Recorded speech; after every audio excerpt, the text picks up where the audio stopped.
This week on C Plus News Time, it's been a whole 3 weeks since a regular episode and I forgot how to do this. Fart, fart, fart. Oh, jeez. What was Past Chad thinking when he wrote this script? We're going off book, so get ready to rip the pages out of life. Yeah, that was pretty good. Viceland orders a comedy series from James Van Der Beek. Meg Ryan and EPIX are picturing Paris together, and Hulu and Disney strike a deal for streaming rights.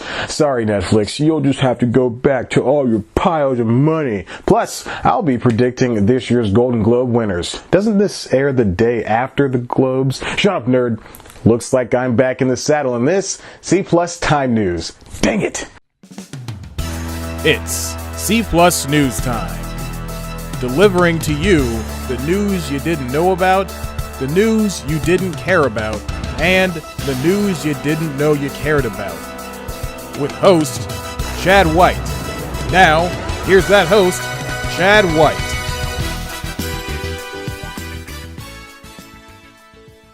One if by land, Manchester by the sea. Welcome back to C Plus News Time. I'm your host, Chad White, and this is the comedy news I didn't know about for the week of January 2nd, 2016. First up, Viceland is getting in 2 scripted series. The TV network from the popular news site usually features shows about food, weed, or a combination of the two, along with some cool documentaries. Now they're on tap to bring a show from James Van Der Beek and musician Diplo called What Would Diplo Do? The Beek will play a fictional version of the DJ in a show that's being described as, quote, Louis meets world star hip-hop cross with This Is Spinal Tap. The show's concept is actually a play on an online concert promo the two did last year together. Next up, EPIX, the deepest of cable channels, has won the rights to the comedy show Picturing Paris starring Meg Ryan. The series comes from Brad Hall and is actually based on a 2011 short film of the same name starring his wife Julia Louis-Dreyfus. It follows a mom who dreams of going to Paris with her husband only to find out the trip that is not that exciting. Hall will write, direct, and executive produce a series. The short did well on HBO and iTunes, so this new thing could possibly be the next great show. That's right, HBO. You heard it here first. EPIX is coming for your Emmys. And Hulu and Disney are getting a bit snuggly this cold winter season.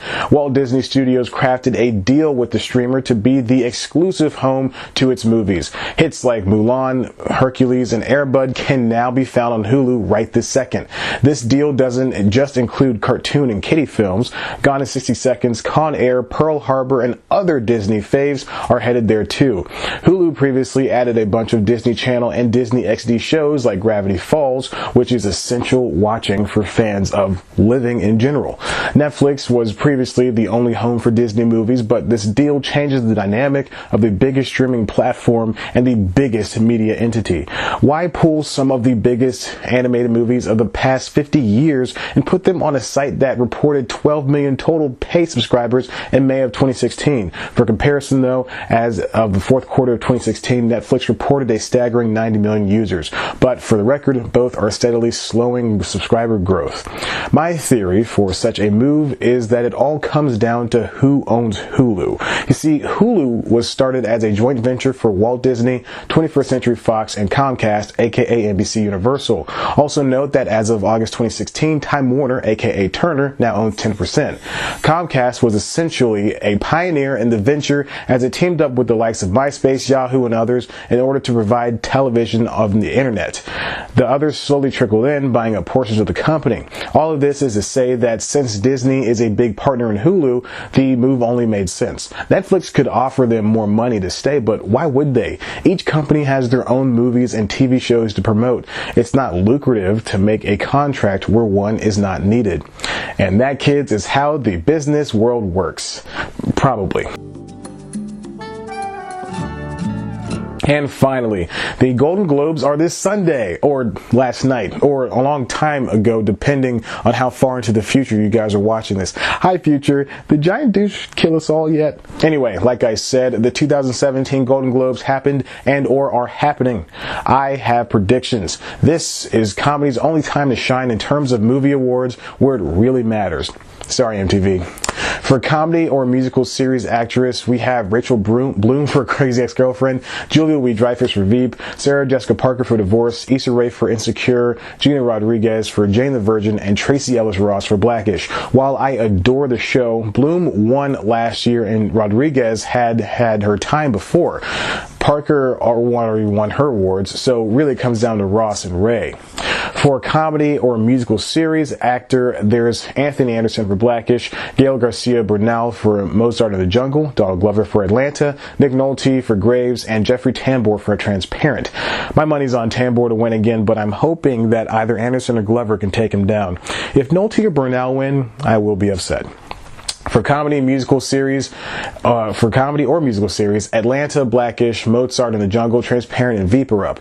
Atlanta and Mozart in the Jungle are definitely the most talked about. Just look at Amazon's campaign to get Mozart recognized. Blackish, Transparent, and Veep have had their times individually, and some more so than others, Transparent, so this one is really up in the air. I'll settle with Veep. Best Animated Feature Film has the likes of Kubo and the Two Strings, Moana, My Life as a Zucchini, Sing, and Zootopia. Having just watched Kubo, that movie really does pack a wallop. But Disney had not one but two movies this year, and they were both stellar. Moana will definitely win the Oscar, but that's not stopping it from taking home a Globe. Best Actress in a Musical or Comedy Motion Picture are Annette Bening for 20th Century Women, Lily Collins for Rules Don't Apply, Haley Steinfeld for The Edge of 17, Emma Stone for La La Land, and Meryl Streep for Florence Foster Jenkins. 17 was a highly enjoyed movie, as was Florence, but I am a hopeless romantic who likes La La Land way too much and is in love with Emma Stone, so she takes home the gold. Steinfeld is second. Sorry, Streep. The best actor in a musical or comedy motion picture includes Colin Farrell for The Lobster, Ryan Gosling for La La Land, Hugh Grant for Florence Foster Jenkins, Jonah Hill for War Dogs, Ryan Reynolds for Deadpool. At the time of this recording, The Lobster is in my Amazon Prime watch list. I don't want to jump to the gun, but Farrell's picture on the poster alone warrants a win. Just check out that sweet mustache. Gosling did superb in his role as a jazz musician hopeful, so he gets the reward. And the best motion picture, musical, or comedy noms are 20th Century Women, Deadpool, Florence Foster Jenkins, La La Land, and Sing Street.